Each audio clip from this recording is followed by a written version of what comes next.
د صدر په اجازه سره نظم وایم شاه ولي خان رفزي صاحب ته خبر یې که نه واوره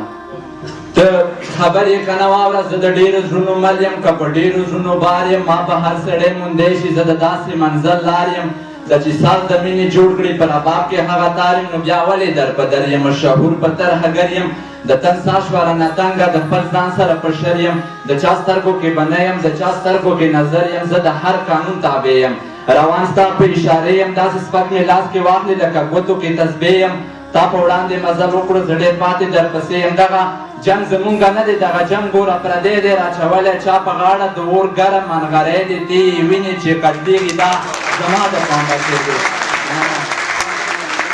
دغه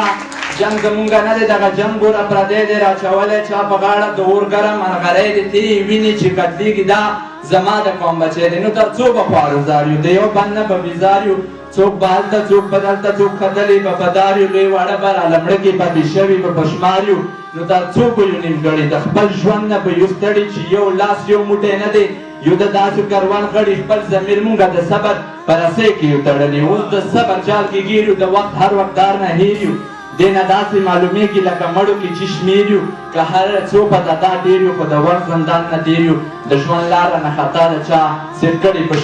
شمشیر یو مننه مننه د ژوند لاره نه خطا د چا سیر کړي په شمشیر یو دا لا څنګه ازادي ده نه د کلي نه د ښار یو خپل ژوندون کوو لګیا یو نه د بلبو ګوبار یو بس په دې خبره پړه یو چې غوښتونکي له غدار یو موږ د دې خاورې زیږون یو د دې خاورې پیداوار یو دا د کومې ونې دیږم چې راغلی شم نو پرې شم یا که نه شم خو بس داسې د قمر په سر ولاړ یم نه مې سیوري ته څوک کښېني نه اوبه راله څوک راکړي نه مې نور څوک د تپوس ته خو بس کار د انسان څه دی چې په لاس کې تبر واخلي ما را ما ټوټې ټوټې کړي دغه ونه زما خیال کې په مثال د یو پښتون ده